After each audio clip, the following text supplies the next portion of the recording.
Hey guys, Greg here, Bone Tactical. New shop build update on my office. All right, we just finished a desk. I just went back to the drawing board because of the size of the room and everything and the office the way it is. And you guys know how I am with efficiency. I just wanted to eke the most that I could out of this little room. And so built a desk from scratch. Probably by this point, you've already seen little previews or snapshots of the building process of what we did.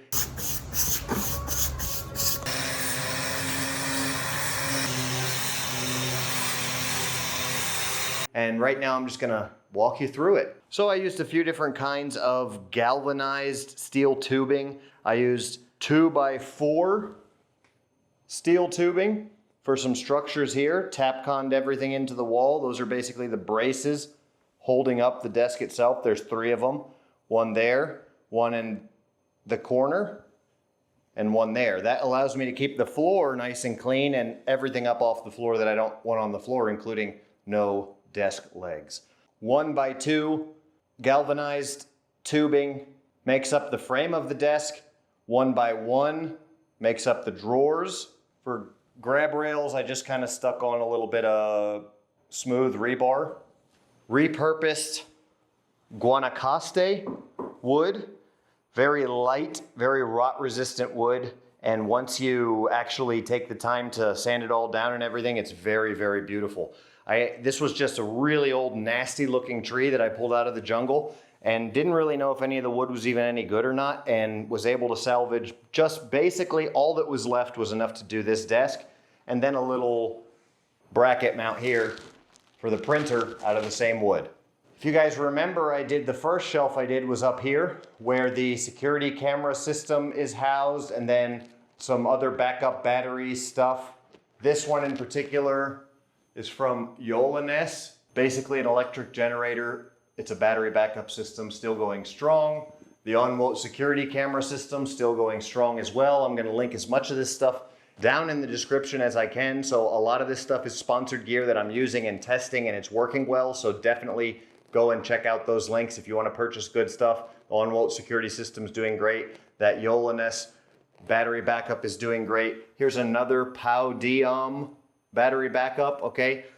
Why do I use battery backups? I have voltage regulators and battery backups protecting all of my essential camera equipment and cell phones and all this sensitive stuff, okay? I got a bunch of sensitive stuff up here as well, and then all kinds of stuff down there. In both locations, I have a line conditioner or voltage regulator giving power to the battery backup, which usually keeps the battery backup from the battery getting messed up and not working and being destroyed. So the way that I have the system running, the voltage regulator protects the battery backup, and then everything is actually charging off battery power, so very stable. The reason that I do that is very simply to make sure that none of my gear and equipment gets ruined. And the reason that I have to worry about that is really, you know, electrical grids are not always stable. And then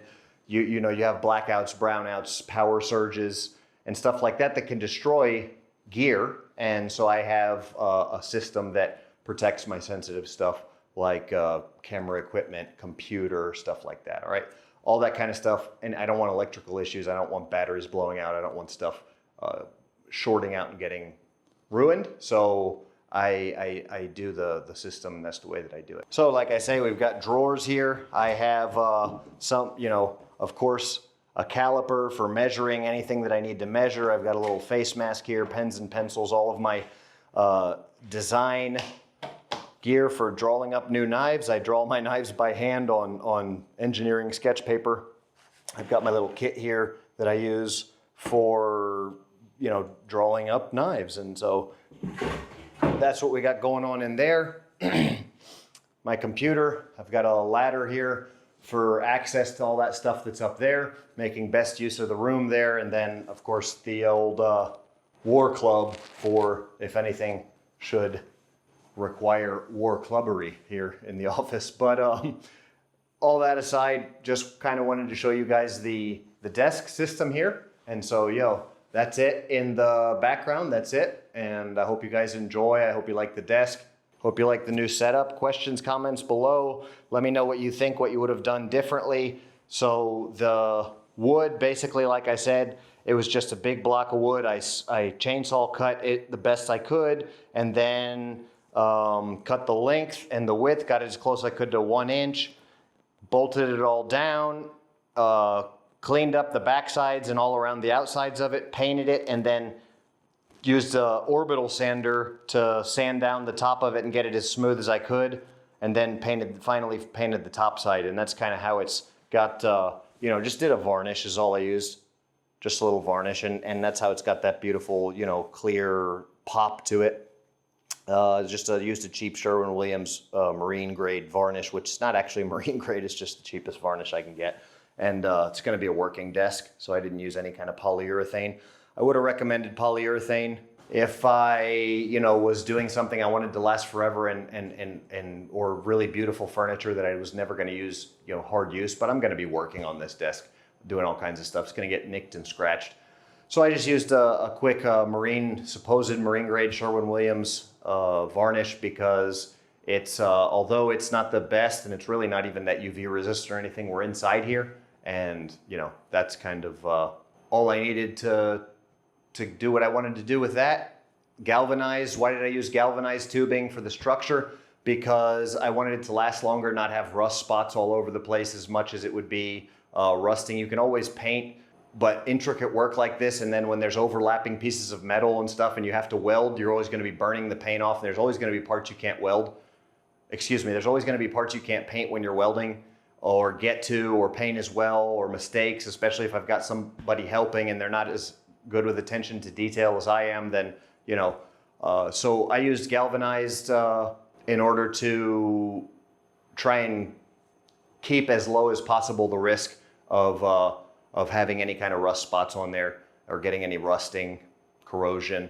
And, that's the risk that you run with building something out of metal. The next step up would be using stainless to build everything, which would be really cool, but obviously incredibly expensive. And I am a very frugal person, so I use a lot of scrap material to build just about everything. I get almost all my materials from the junkyard, and I really enjoy repurposing stuff.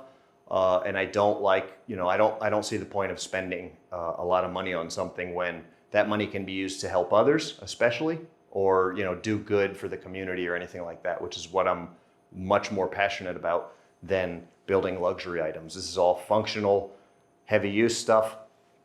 Got the world's most effective edged weapons, self-defense tools, non-permissive environment gear behind me.